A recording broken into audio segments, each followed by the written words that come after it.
Checolín.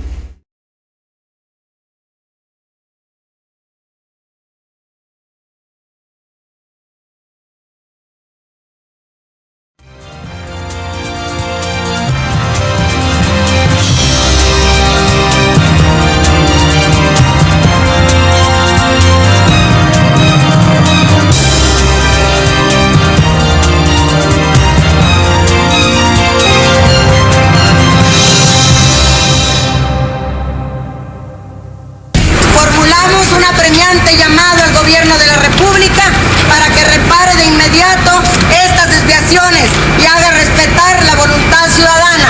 Cuauhtémoc Cárdenas, Manuel J. Cloutier, Rosario Ibarra. El planteamiento del bloque opositor se centraba en dos cuestiones fundamentales: denunciar y exigir que cesaran las irregularidades que, presumían, se habían dado a lo largo de la jornada electoral, y solicitar categóricamente que ningún partido o candidato se proclamara vencedor. Debería ser exclusivamente la Comisión Federal Electoral la que, con cifras y datos, determinara quién había ganado la contienda.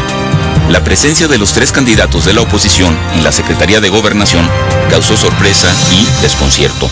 Acordamos ir a Gobernación y confrontar al secretario de Gobernación con la información que nosotros estábamos recibiendo.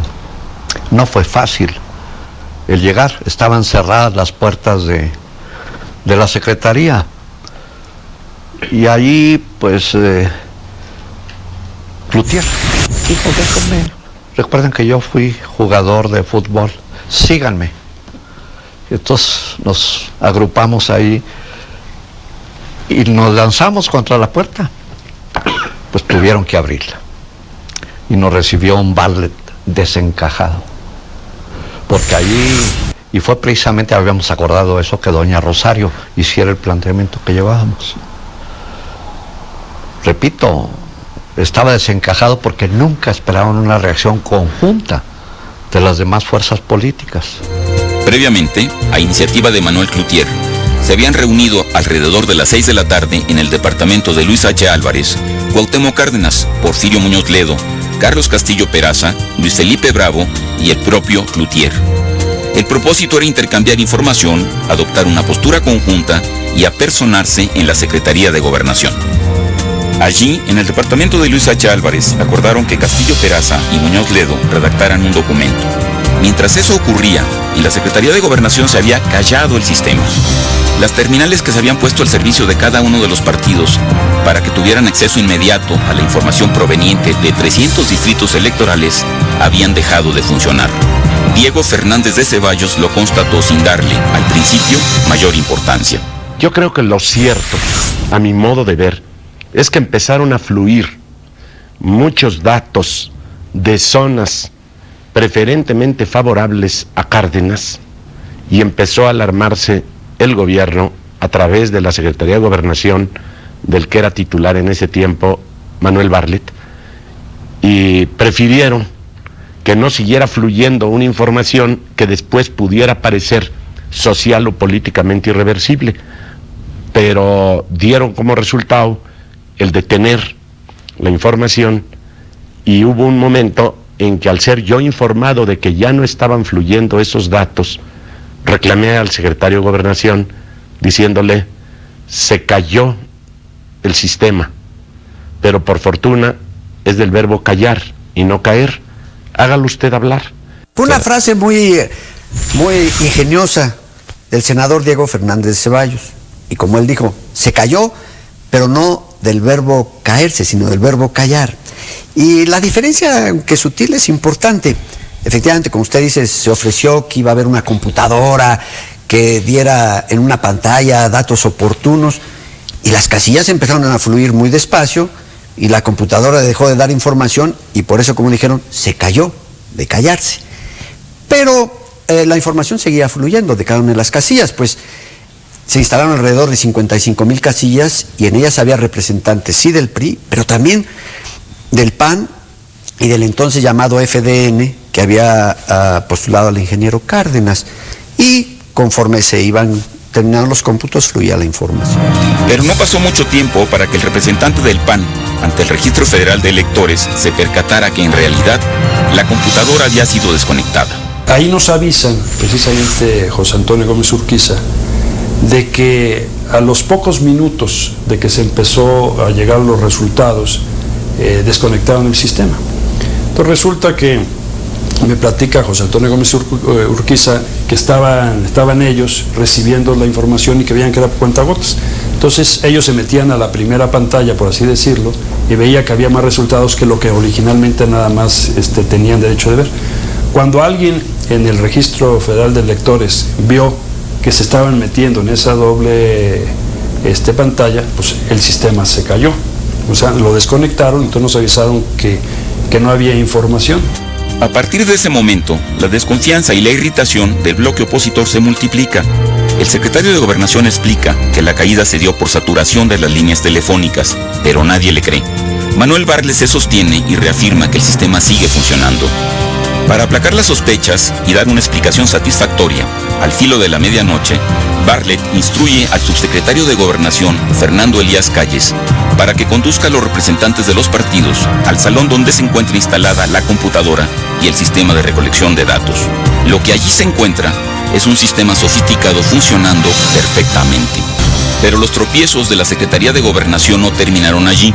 Pese a la exigencia del bloque opositor de que ningún partido o candidato se proclamara vencedor, a la 1:30 de la madrugada del 7 de julio anuncia la victoria indiscutible de Carlos Salinas de Gortari. Con esta información de toda la República, afirmamos que el pueblo, en la libertad y en la democracia, votó a favor del mexicano que conducirá a la nación los próximos 6 años. México triunfó.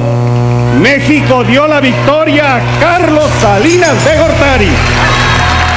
Así que cuando se reinicia la sesión de la Comisión Federal Electoral hacia las 2 de la madrugada del lunes 7 de julio, los agravios de todos los partidos opositores eran enormes. Al mismo tiempo, las tensiones en el interior del gobierno de la República y del PRI eran mayúsculas. La decisión de callar el sistema fue tomada por el secretario de Gobernación previa consulta al presidente de la República. En la tarde ya Bartlett me informó que estaba muy apretada la votación, sobre todo en ciertas entidades, principalmente en el Distrito Federal y en los estados de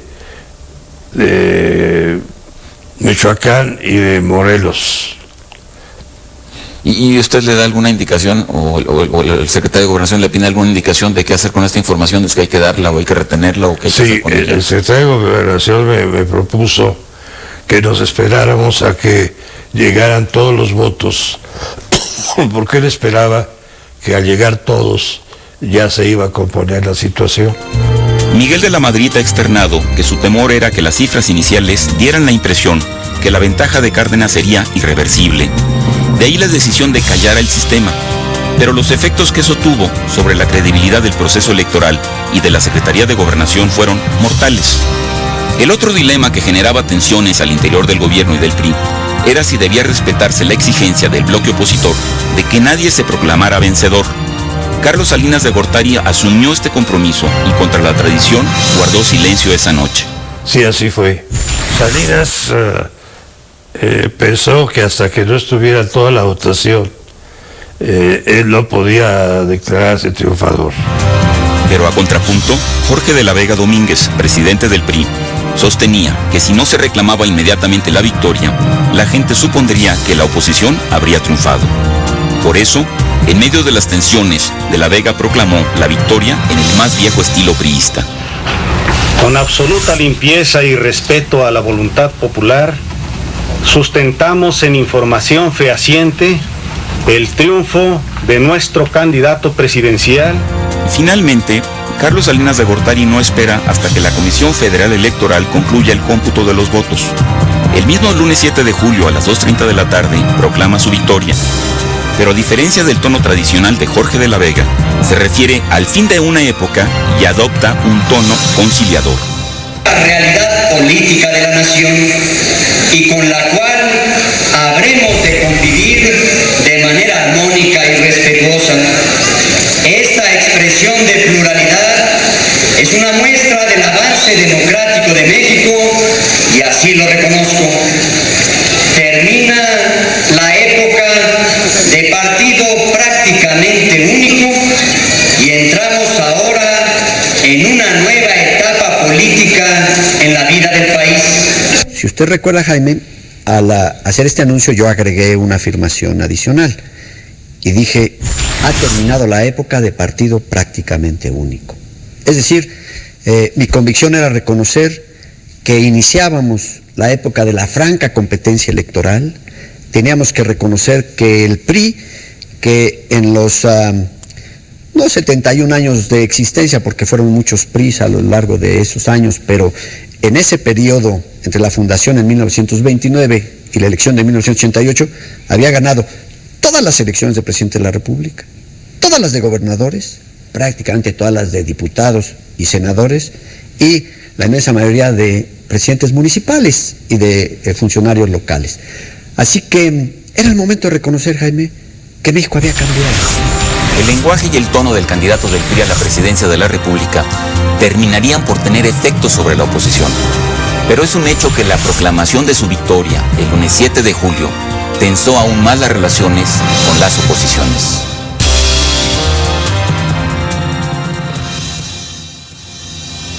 Cuauhtémoc Cárdenas fue postulado candidato a la presidencia por el Partido Auténtico de la Revolución Mexicana el 14 de octubre de 1987, 10 días después que el PRI designara a Carlos Salinas de Gortari como su candidato. Cuauhtémoc Cárdenas había encabezado con Muñoz Ledo la formación de una corriente democrática al interior del PRI. La corriente se empieza a expresar como un movimiento que estaba reclamando al régimen, al partido oficial, pero al régimen, yo diría de manera más amplia, dos cuestiones básicas. Uno, un cambio en las políticas económicas, buscando que hubiese una mayor atención a los problemas de carácter social, y otro, el que las reglas del partido se respetaran en la elección de candidatos. Ya estaba, pues más, estamos hablando ya de fines del 86, estábamos relativamente cerca ya de que se tuviera que tomar una decisión respecto al candidato presidencial del PRI en ese momento, que tendría que ser el año siguiente, ya en el 87. Pero a finales de 1987, las relaciones entre la corriente democrática, el presidente de la Madrid y el PRI estaban a punto del rompimiento. Por eso la postulación de Salinas de Gortari como candidato a la presidencia puso a Cuauhtémoc Cárdenas frente a un dilema. Cuando se da la designación de Carlos Salinas, pues nosotros teníamos que considerar qué hacer. Esto es, irnos a nuestras casas, buscar una campaña sin candidato, una campaña testimonial sin candidato, una campaña llamando a votar en el círculo blanco, sin presentando candidatos sin registro, o aceptar el ofrecimiento que habíamos ya tenido y sobre el cual habíamos estado desde luego platicando, de alguno o algunos de los partidos que habían estado o que estaban en la oposición. Finalmente decidimos que este era el camino más adecuado. Se vino primero la candidatura del PARM, fue la primera que se aceptó el 14 de octubre, el destape de Carlos Salinas había sido el día 4. Posteriormente, se suman a su candidatura el Partido Frente Cardenista de Reconstrucción Nacional y el Partido Popular Socialista. Nace así el Frente Democrático Nacional. En el interior del gobierno, la disidencia y la posterior candidatura de Cárdenas a la presidencia de la República se veían como una oposición frontal a las políticas reformistas de Miguel de la Madrid. Bueno, yo lo vi como protesta de algunos priistas porque no sentían tener cabida en el gobierno de Salinas, y además protestas porque la política económica que yo había seguido no les parecía. Las privatizaciones, el adelgazamiento del Estado, la apertura comercial, ellos eran intervencionistas, proteccionistas, Y al ver que Salinas iba a llegar a la presidencia y que Salinas continuaría esos programas, se separaron del PRI y lanzaron sus propios candidatos. El otro candidato, Manuel J. Cloutier, abanderado de Acción Nacional, tenía un fuerte empuje. Su incursión en la política databa de la expropiación de la banca en 1982, a la que se opuso frontalmente. Su planteamiento era que la reforma democrática del régimen era indispensable y urgente. ¿O que acaso no tenemos, yo así lo siento, la obligación de que cuando seamos juzgados según la famosa parábola de los talentos, se nos va a juzgar por lo que hayamos hecho y por lo que hayamos dejado de hacer también? Esto es muy importante, lo que dejemos de hacer. Yo me siento responsable de lo que está pasando. Siento que puedo ser causa en lugar de efecto y que en alguna forma u otra puedo contribuir al mejoramiento de mi patria. Rosario Ibarra de Piedra, abanderada del Partido Revolucionario de los Trabajadores, trotskista, era la cuarta candidata. Me comprometo, agregó, El ascenso irresistible de la candidatura de Cárdenas tuvo dos momentos fundamentales. Uno en el Zócalo de la Ciudad de México y otro en la Universidad Nacional. El 18 de marzo tuvimos una primera prueba en cuanto fue el primer Zócalo, en donde hubo discusión si ese aniversario de la expropiación, que era el 50 aniversario, se celebraba en la Ciudad de México, en alguna región petrolera.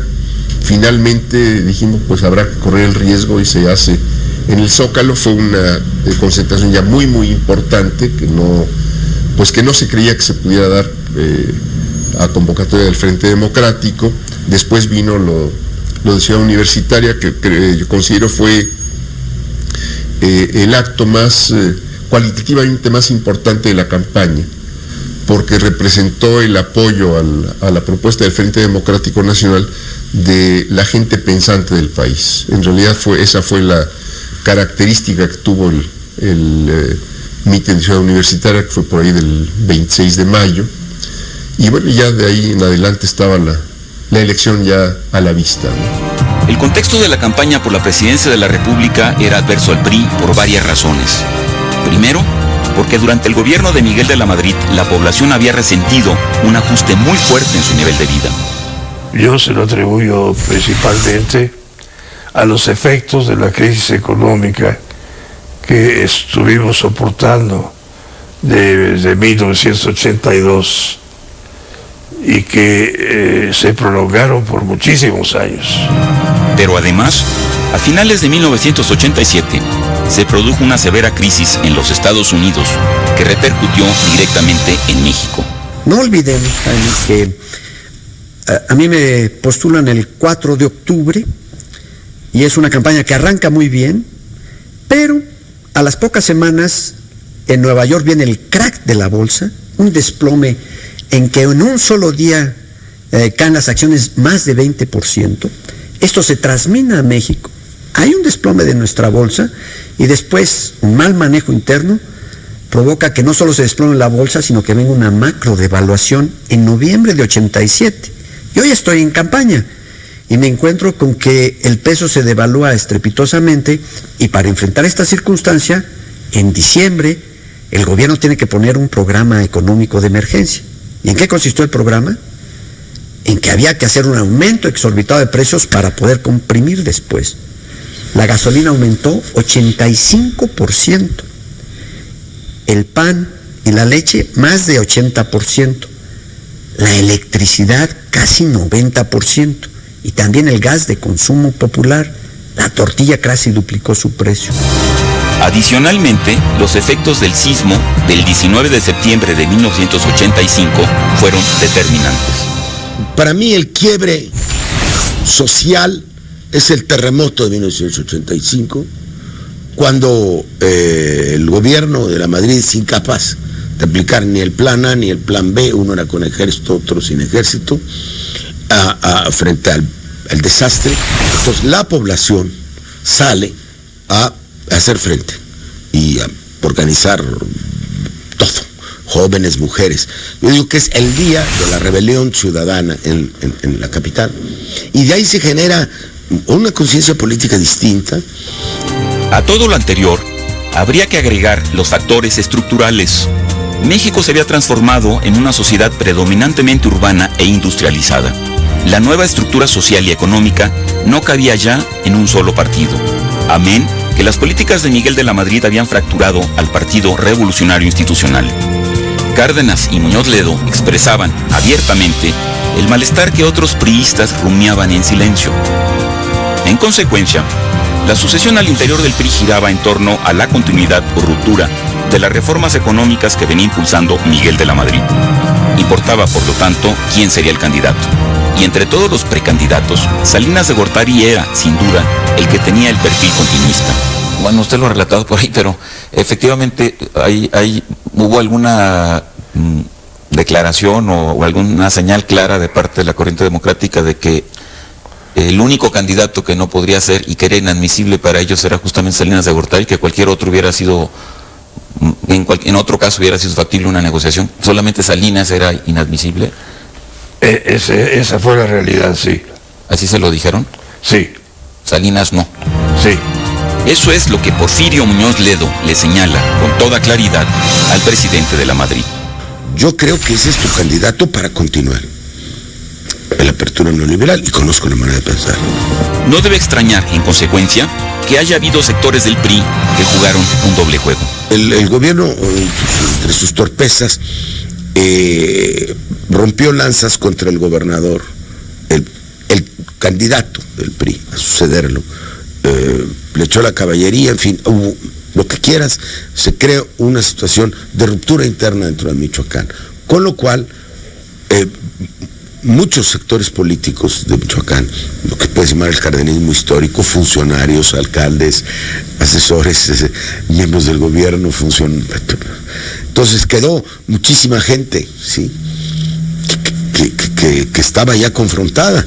Entonces eso fue una base muy importante para nosotros, de gente, de cuadros.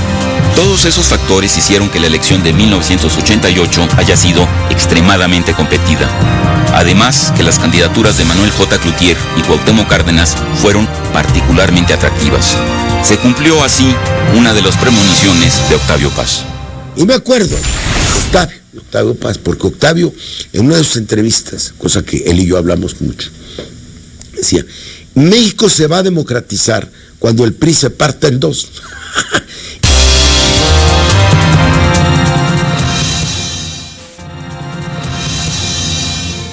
Una vez que el PRI y su candidato se proclaman vencedores, la demanda que unifica a Cuauhtémoc Cárdenas, candidato del Frente Democrático Nacional, y a Manuel J. Cloutier, candidato de Acción Nacional, es la revisión de las irregularidades y la tesis de que no es posible determinar quién ganó la elección.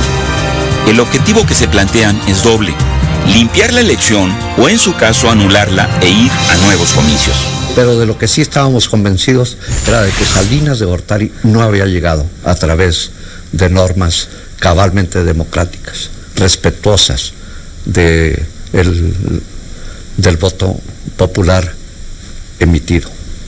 Y en esos primeros acuerdos que ustedes tomaron justamente en su departamento, la exigencia fundamental era que se anulara la elección y que se celebraran nuevos comicios. A nuevos comicios, y con la garantía de que en efecto no se diera una influencia indebida del grupo en el poder, para que los mexicanos se pudieran expresar libremente, sin presiones ni amenazas de ninguna especie. Sin embargo, el ingeniero Cárdenas cambia de parecer y el 11 de julio se proclama vencedor y exige que le sea reconocida la victoria. El robo de paquetes, modificación de actas y una extremada lentitud en los cómputos distritales. Se considere que esa calificación no es la correcta.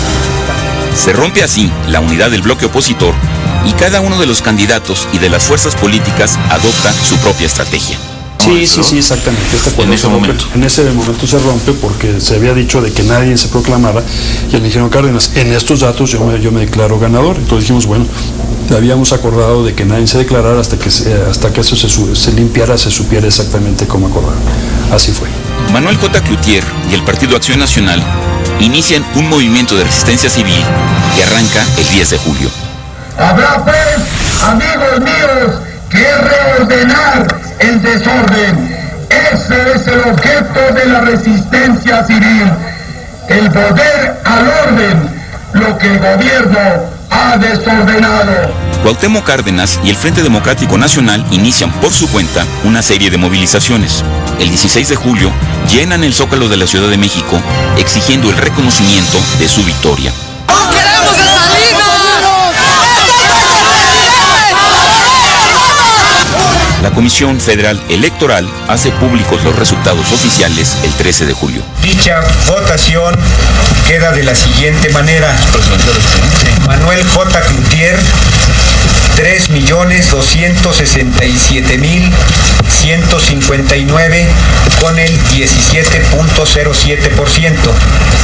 Carlos Salinas de Gortari, 9.641.329 con el 50.36%.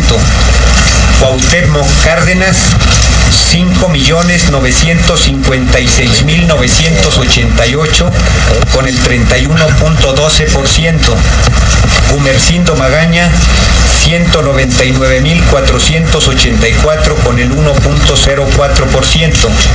Rosario Ibarra, 80.052 con el 0.42%.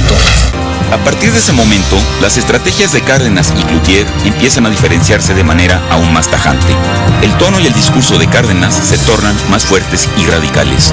Sin embargo, jamás se aparta de la legalidad y jamás hace un llamado a acciones violentas o al margen de la ley. Entonces nunca se planteó tomar ninguna vía que no fueran las que establecía la ley y no echar mano de ningún recurso que no fueran los que la ley nos ofrecía. ¿Cuáles eran estos? Bueno, primero esperar el recuento de los votos, después hubo manifestaciones muy fuertes, movilizaciones muy fuertes entre julio y agosto, es decir, en julio y agosto, una muy grande, yo creo que de las más grandes que ha habido en el Zócalo, por ahí del 14 o 16 de julio, después en distintas partes del país donde estuvimos recorriendo, donde yo estuve recorriendo para llamar justamente a que se respetara el resultado de la elección. El PAN y Manuel J. Cloutier continúan con sus movilizaciones, pero al mismo tiempo abren una reflexión sobre la ruta a seguir.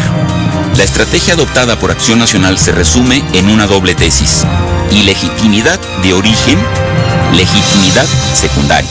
Que en el ejercicio adecuado del poder podría Salinas adquirir una legitimidad secundaria, pero sin borrar el antecedente del proceso electoral, que evidentemente estuvo viciado. Durante los meses de julio y agosto, hubo dos encuentros para tender puentes entre la oposición y el candidato del PRI. Después de la elección ocurrieron dos cosas. La primera fue que nosotros nos abocamos a fundamentar la documentación que avalaba el resultado de la elección, que son las actas. Y la otra fue, como usted bien lo dice, como siempre se ha hecho en nuestro país y en cualquier otro país, tender puentes para el diálogo y entrar en comunicación con los candidatos de oposición. Y se tuvieron reuniones, no les llamemos secretas porque pueden sonar como si fueran escondidas, no, fueron privadas. Fueron una reunión con el ingeniero Cárdenas, que yo no relaté sino hasta años después, cuando ya se había hecho pública, y otra que se conoce menos con el ingeniero Manuel Cloutier. La primera reunión se celebró el 29 de julio en la casa de Manuel Aguilera.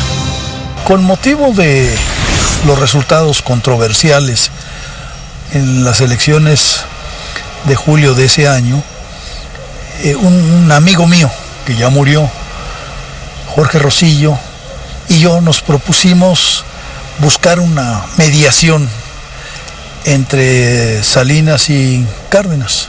La del ingeniero Cárdenas fue una reunión seria, firme, respetuosa, en casa de Manuel Aguilera, a la que me acompañó quien era mi coordinador de campaña, Manuel Camacho Solís, y en la cual precisamente le tocó a mi colaborador Manuel Camacho argumentarle al ingeniero Cárdenas pues que en el resultado de la elección más del 70% de las casillas hubieron representantes del propio ingeniero que habían en cada casilla firmado el resultado y que la suma de esas actas nos daba el triunfo.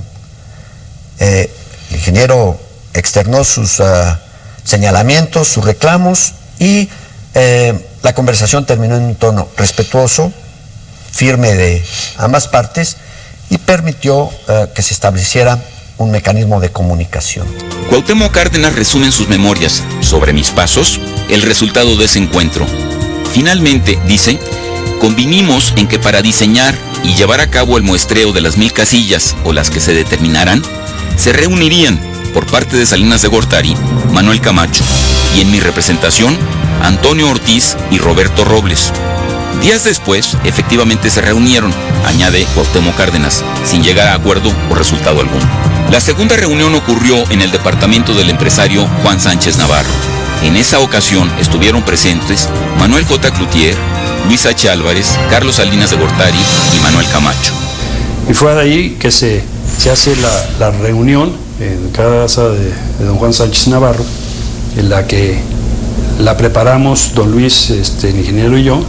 Asistieron nada más el ingeniero Cloutier y don Luis H. Álvarez, y asistió por otro lado Manuel Camacho y el licenciado Carlos Salinas de Gortari. Y en la plática pues estuvimos hablando fundamentalmente de lo del cambio electoral que tenía que tener este país, en el cambio del manejo político de las elecciones y de crear esos organismos independientes como el padrón, la credencial con fotografía, el cambio de la ley, que fue un órgano totalmente ciudadano. Ocurre casi simultánea, en los mismos días que la que tuve con el ingeniero Cuauhtémoc Cárdenas, y ahí en un lugar, en departamento, si no me equivoco, en la zona de Polanco, conversamos ampliamente. Él también expresó sus reclamos sobre lo que consideraba injusto durante el proceso electoral, sus exigencias para avanzar hacia adelante. Me parecieron la mayoría de ellas muy sensatas, y yo le ofrecí que una vez iniciado mi gobierno nos sentáramos con el Partido Acción Nacional para iniciar un diálogo hacia la reforma democrática en el país. Ambas reuniones fueron ejemplares del clima que se vivía y de lo que vendría después. La primera no tuvo resultados concretos. La segunda tendió un puente entre el próximo presidente de la República y Acción Nacional, que abriría las puertas para una serie de reformas. El meollo de la cuestión estaba en que mientras Cloutier y el PAN miraban hacia adelante, Cuauhtémoc Cárdenas insistía en que había obtenido la victoria. Sin embargo, hay quien advierte que la convicción de Cárdenas no tenía sustento material. Las actas de la elección no permitían inferir que él hubiese sido el candidato vencedor. ¿Realmente había elementos suficientes como para que el ingeniero pudiera sustentar la afirmación de que había ganado la elección? Pienso que políticamente sí. Pienso que algunos actores políticos consideraron que efectivamente había ganado el ingeniero Cárdenas, y tengo la impresión de que algunos de ellos incluso siguen considerando que así fue. ¿Hay una información que le dé sustento a esta afirmación? Haciendo un análisis riguroso, sí se podía llegar a la conclusión de que Carlos Salinas de Gortari y el PRI no tenían más del 50% de la votación. Quizá tenían más votos que el ingeniero Cárdenas, es posible, pero lo que no tenían era más del 50% de la votación. Y si esto era así, entonces el colegio electoral de la Cámara de Diputados no iba a validar la elección presidencial. Las movilizaciones continuaron a lo largo de agosto y septiembre. Uno de los momentos de mayor tensión fue el 15 de agosto, cuando se instaló el colegio electoral de la Cámara de Diputados que debía calificar la elección del 6 de julio. El debate previo duró 15 horas, a lo largo de las cuales hubo todo tipo de gritos e insultos. La primera comisión del colegio electoral quedó integrada por 11 priistas y 9 diputados de la oposición, lo que garantizaba que al final la Cámara de Diputados se integraría con una mayoría priista. Un punto central del debate fue la exigencia de la oposición de abrir los paquetes electorales. Sin embargo, la negativa de la mayoría priista lo impidió. No es el temor de nuestra parte. Tenemos una convicción fundamentada sobre quién ganó las elecciones. Hacia finales de agosto, la Cámara quedó instalada con 260 diputados priistas, 101 diputados de Acción Nacional y 115 diputados de los partidos que apoyaban a Cuauhtémoc Cárdenas. Dos elementos fueron particularmente novedosos. El PRI perdió, por primera vez en la historia, la mayoría calificada, es decir, 2/3 de los diputados que le habría permitido reformar a voluntad la Carta Magna. Y simultáneamente llegaron al Senado de la República 4 senadores de oposición, todos ellos leales a Cuauhtémoc Cárdenas. La nueva composición del Congreso y la intensidad del debate se manifestaron el 1 de septiembre durante el 6º informe presidencial. He gobernado. Un momento, señor legislador. Momento, señor legislador. No hay derecho a interpelación ni a interrumpir al ciudadano presidente.